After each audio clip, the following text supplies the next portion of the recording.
The first, this white red kind of moving average thing is what I call is the Hull moving average, and I like it because it kind of smooths out trends. It kind of keeps me away from noise and make sure it kind of acts as a filter more than a trigger. But I'll walk you through how that works on the trade itself. Hi traders, welcome back once again to another video. I'm sitting out today by distance with Michael Toma. So I went to visit Michael a few weeks back, like 2 3 weeks ago. I was with him in Daytona Beach. We recorded a bunch of videos, one of which was about his strategy, his trade setup, how he trades, how he looks at the market, what he does on a daily basis to day trade. And we had this like really cool video recorded and planned out, but turns out that there was a problem with the capture of the screen. So we have to do this once again from the start. So we kind of go from scratch. We show you guys how he's trading his strategy with the Heikin Ashi candlesticks. So Michael, let's show us what you're trading on a daily basis in futures. Sure, sure. Well, Etienne, let's be honest with your viewers. You probably dropped it in the pool, I think, right? You dropped the camera in the pool and it wiped out the whole video. So we had a good time down there. So and we did a lot of work. So it was good. So and that's what freedom's all about. But sure, I'd love to go through this trade with you if you'd like. Awesome. So let's start with like the first steps. What are things you look at? And this starts probably for you in the beginning of the day. So I think you want to show maybe 1 or 2 days of trade and how you've traded them and how that works. So just go ahead and take it wherever you want to take it. Sure. Well, this particular trade, I mean, this was the other day. I'll walk you through the basic setup, the framework that I have on here, and I'm sure we can see our screenshot here. I try to keep my screens relatively simple, but there's a lot kind of goes into it behind the scenes. But I'll walk you through the things I have on my screen on a daily basis. The first, this white red kind of moving average thing is what I call is the Hull moving average, and I like it because it kind of smooths out trends. It kind of keeps me away from noise and make sure it kind of acts as a filter more than a trigger. But I'll walk you through how that works on the trade itself. What you'll also see is I have red bars and blue bars, which contrary to that red green candlesticks, I use basically heiken ashi bars, which again smooth out trends and it kind of keeps me out of noise. So and it kind of doesn't lure me into trading too much. I've always used them. I use them on my primary accounts and individuals and managed as well. I just am very comfortable with them. They are not 5 minute or 15-minute bars. They are time bars or volume bars actually. So I actually use a setting of 28,800 volume. If you just go to your settings and change that 28,800 volume, you'll see these come up. So what happens is it's not time based, it's volume based, which to me is the basis of how I trade. By the way, just to take a step back, this is the S&P mini futures that I trade in this particular trade. If some of your traders out there don't really trade futures, they can just use the SPY ETF and use that as a chart. You'll probably see almost identically the same thing. Okay, so let's get right into this particular trade. I also include, and this is like my lifeblood basically, is my market profile numbers, and I put heavy weight on the prior day's value area.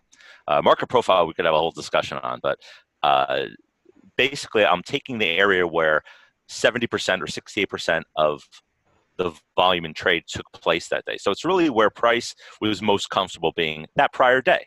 So really the question is price going to kind of navigate back to that area, which I look for it to do, or is it just going to try and find new value in the next day? And a lot of times it can do both.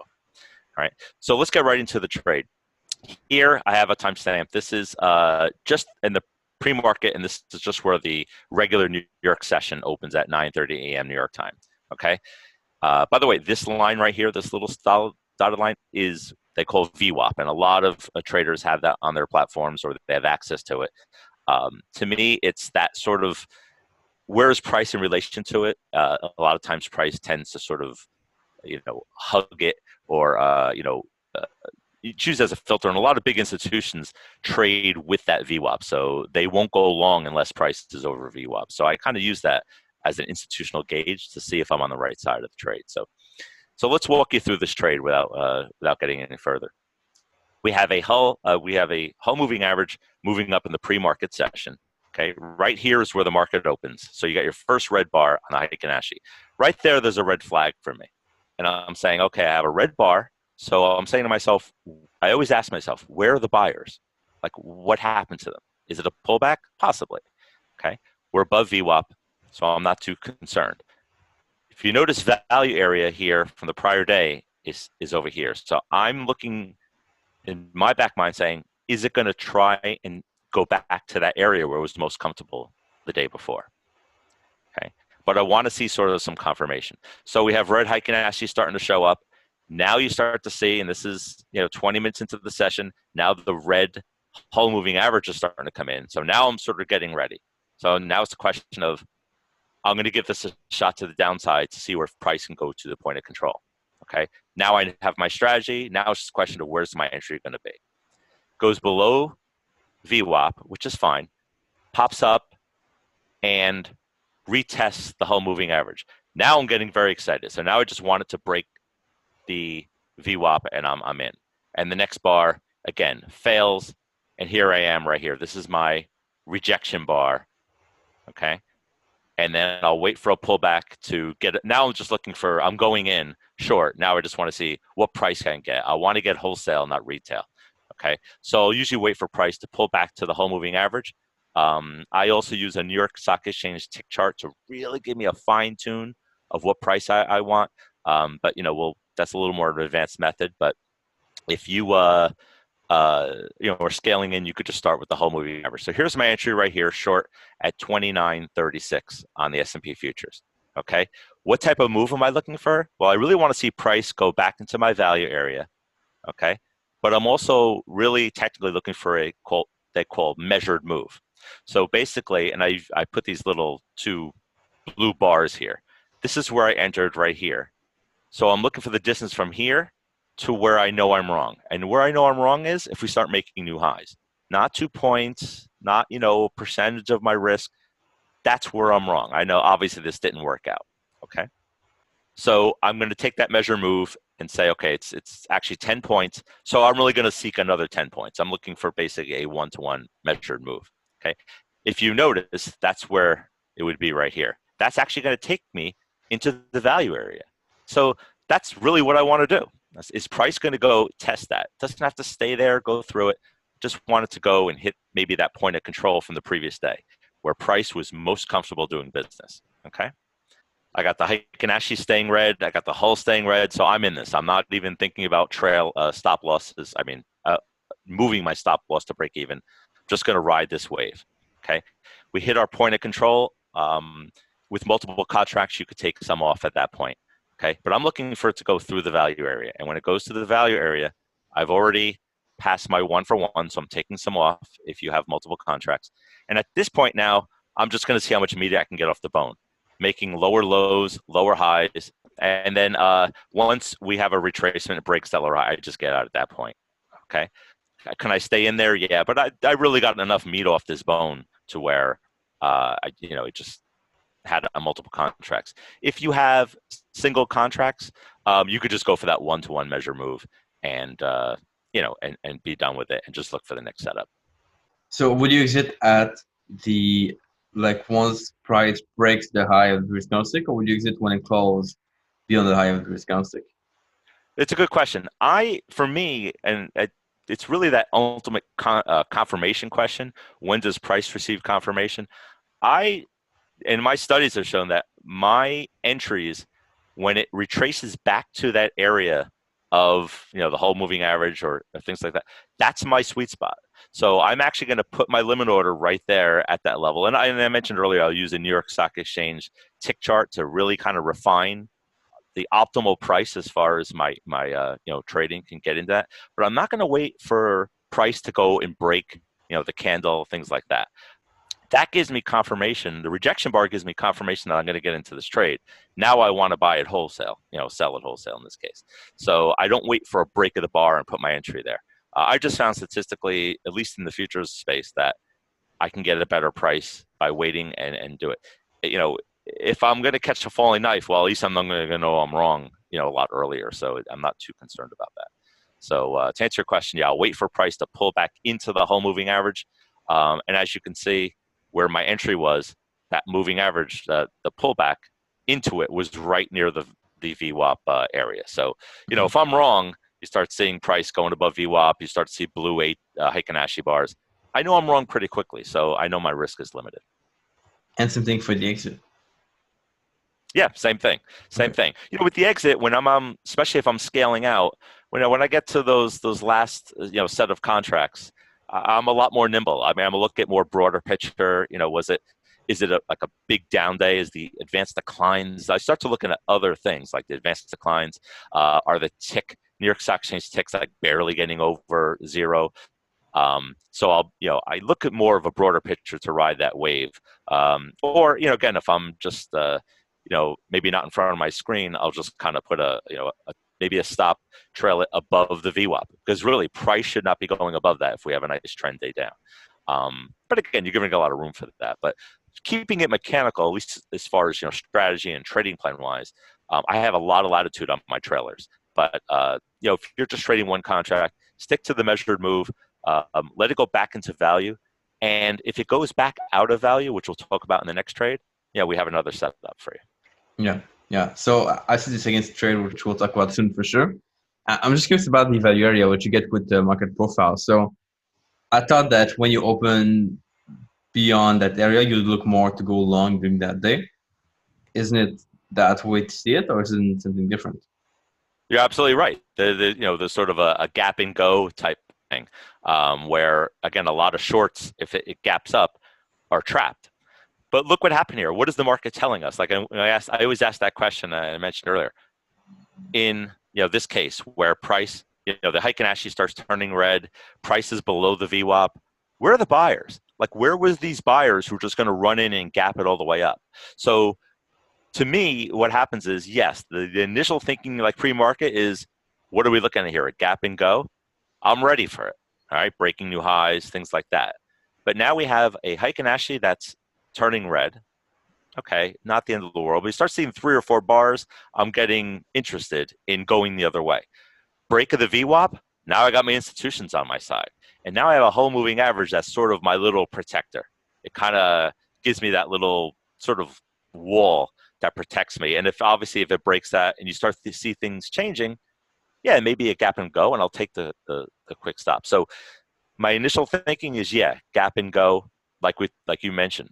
But when things change, the good traders have to look and identify those things early and say, where are the buyers? Maybe we're going to go test, yesterday's value area where price was most comfortable. So again, these things you learn to adapt, and that's why sometimes I struggle with a lot of people who have like early setups early in the day and say, okay, this is what's going to happen.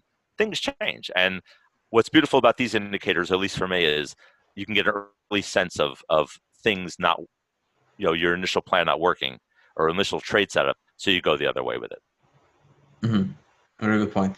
And what makes you not want to go long, like very early in the day, where price is still making blue candlesticks and still Yeah, above the whole? right. So now we have a pretty big pullback. In fact, you can see price came all the way through the value area, came back down, and actually, if I can, I'll even extend that value area through time. A really cool perspective. All right, price went back outside the value area to the low, and then if you see right here, came back in. What happened is now we have blue Heikin Ashis, right? Coming up, retesting the value area, low area. And this is actually a scalp trade if you want to. You can actually, again, it's probing yesterday's value. So it went in, went through it, got rejected.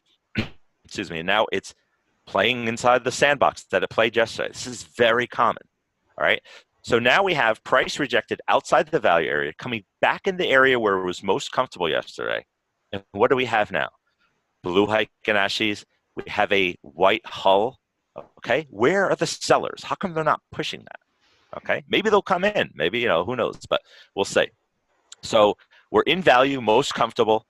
We have a white hull moving average. I'm taking this. Okay, it's getting late in the day, but I'm going to still. It's part of my strategy. I'm going to put it in there. What's my target? The other side of value, the value area high from the previous day. ultimately, I'd like to see VWAP. Okay, that would be my like sort of my last hard stop, or maybe one trailer to go. So this is not as big as a measured move as you can see.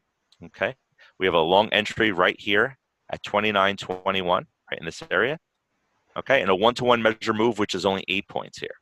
Okay, what happens though? Red starts showing up. I love this trade because it's not the perfect scenario. Now you have some heat. Okay, you have red HAs, you have a, a, a red whole moving average. This doesn't look good, but my stop is here, so I'll let it go. And I think in this case, I actually takes them off when it breaks the value area, because remember, this is sort of like a mini rejection. All right, but there was some internals that kind of led me to believe that don't get rid of the whole trade. And again, my stop is below the low here, so I'm good if that's the case. And what happens? Now I start seeing some blue HAs. There's some hope in the world, and here we go, to the target on the VWAP. Notice how when price hit that VWAP, just immediate rejection for the rest of the day. These VWAPs and HAs, they're very powerful. I mean, a lot of institutions use them, and there's a lot of rejection or support at those areas. So, I kind of want to kind of jump on that bandwagon and ride it to that area, and leave it at that. This would have been a case where I would have trailed it if it wasn't late in the day, but I just took a stiff sell, and if look almost to the point. Basically, I got out my measured move, and then I think I called it a day after that. Okay, so kind of a different scenario here, which is interesting. So you can have two things that are different in the same day. Yeah, I think the question to always ask during the day, and I always ask this, and I go, if something looks like it's changing, I always ask myself, where are the buyers? Like, they should be here. Why are hulls turning red? Why are Heikin Ashi turning? Why is the price kind of navigating a little more towards value or away from value, like you said in the early stretch? Like, why is that? Where are the buyers? Where are the sellers? They should be pushing it in a certain direction. One of the great phrases I know in Dalton type market profile theory is, you know, uh, ask yourself what the market is supposed to do, and how good is the job is it doing that. And that's the kind of I say in my head all day. I mean, I'm not talking it out loud, but I'm saying, like, ask it, why is it not doing that if that's what it's supposed to do? So if that's the case, I'm going to quote go with. And again, I'll let my stops tell me if I'm wrong. I have no problem with that. Awesome, cool. Anything that you feel like people need to understand, or anything that kind of is maybe subtleties in your strategy that you could kind of explain? Yeah, I mean, I think a lot of these, studies are on a lot of the more common platforms, but it's not a question of just throwing it in there, having Heikin Ashi and say, okay, I'm gonna push the button when it turns red, or push it. It's not a red light, green light type thing. A lot of it is in context of the big picture, and a big part of that big picture is market profile. And market profile is sort of like the strange little orphan stepchild that just it's getting more popular, I think, in theory. But the concept is price likes to navigate, or at least test areas that it was most comfortable trading. I mean, um, and if it doesn't, it's going to try and find quote new value. And I use them. It's just it's a great tool. The other thing I wanted to mention also is, when it comes to entry, I would say from a risk standpoint, entry is the most valuable thing that you can control. And I'm not going to only use a red or a white line to determine that entry. I drill down to New York Stock Exchange tick charts to kind of give me a feel of, am I getting, I want to kind of fade that so I can get the most bang for my buck. That's more advanced techniques that, we obviously discuss in the academy and things like that. But, you know, it's really getting down to I want to optimize my entry, because that's the one thing I can control. Once that happens, once I go short and all of a sudden blue HAs start popping up and, hulls start turning white, it's up to the trading gods, and I have my stops and targets to take me the rest of the way. So it's a little more intricate, but I use this for my personal accounts. I use it for my managed family accounts. This is sort of my go-to bread and butter. The only challenge with this strategy is you do have to, especially with futures, you have to be by the screen. But some people are uncomfortable with that. You can use the spider ETFs. You can use the spider options if you want. You could even sell premium, which I do often on these. But there's a lot of variances, but I just find the futures are most liquid, and I can get in and out, and I'm most comfortable with. Okay, cool. I noticed it's kind of outside the scope of this video and what we want to kind of share with you guys today, but Could you kind of explain a little bit more what kind of things you would look at with market profile? What would be kind of the different scenarios of things to expect based on how, like, where the price is compared to where the value area is? Yeah. Well, again, value area, and I'll keep this really high level, simple, is, the value area is based on a volume profile where price has spent quote unquote the most time or the most volume is traded at those prices. So like a car dealership, they'll sell cars all month at a certain, different prices to different people. But at the end of the month, they'll look at their stats, say, okay, the average price where most of the cars were sold was at X at this price. And price is going to do basically two things. It's going to reject those previous prices and try and establish new value, or it's going to kind of go revert to that mean where price was most comfortable, at least whatever it's yesterday or the previous week or even the previous month. A market profile trader is open to both of those, and it's going to let their indicators tell them which one's in play here. And like I said earlier, what tells me that? Where are the buyers? Where are the sellers? What is price supposed to be doing and not doing it? I ask myself those questions, and it tells me sort of the go with, approach. So profile, I think, is very powerful. I'll be honest with you. The most powerful is when price stays within value, and it kind of. Do you ever notice too when like markets break out and then they kind of go into this range? It's really comfortable trading at those prices. So how does a lot of traders get chopped up in those things, or they just kind of, they get lost and they overtrade in those areas. They're great, areas to either scalp futures, again, like I said, from the value area low to high and vice versa, or just act at like magnets. And again, a different topic, but they're great option selling premium areas too, because you can just capture, what they call theta decay or, premium erosion because price isn't really moving. So different strategies for different things, but the first idea is to identify, you know, go with which one is happening. And I always ask those three questions in the beginning to let me know what's happening there. I hope that answers your question. Awesome. Yeah. So if price is going to be in the value area, you look to scalp within those limits. And then if it's going to open beyond, you look to go long or short. Yeah, and think about, I mean, one of the beautiful things about value areas, when you think about it, if you're in that value area and you want to scalp or do whatever, or sell premium, whatever you're doing, where do you know you're wrong? I mean, when price goes outside of value, I mean, not a tick or anything like that, because it can probe areas, but when you go outside, those are, gee, guess what? I think my, price staying within range is going to maybe try to find new value. I know a lot of breakout traders use that. You can do that too. Because, when you're in that sort of consolidation, you have your Bollinger Bands tightening and all these things. Those are sort of that little calm before the storm where it's going to obviously explode in one way or another eventually. So, you can look at it that way. I mean, it's the one time I actually kind of look at breakout trading and say, eventually it's going to do something.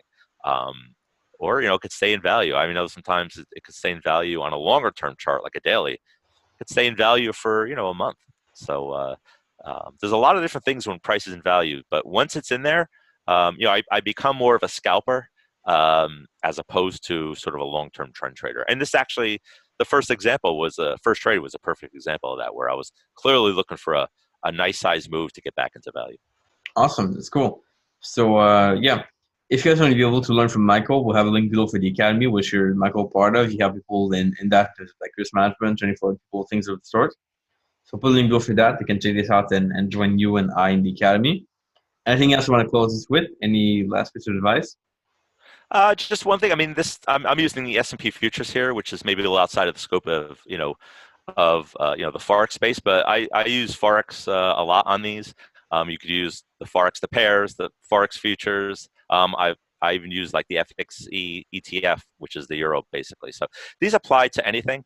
I just, this example was just recent because I just wanted to show you that the other day on the S&P futures, but they're really applied to everything. And market profile also applies in most regards as well.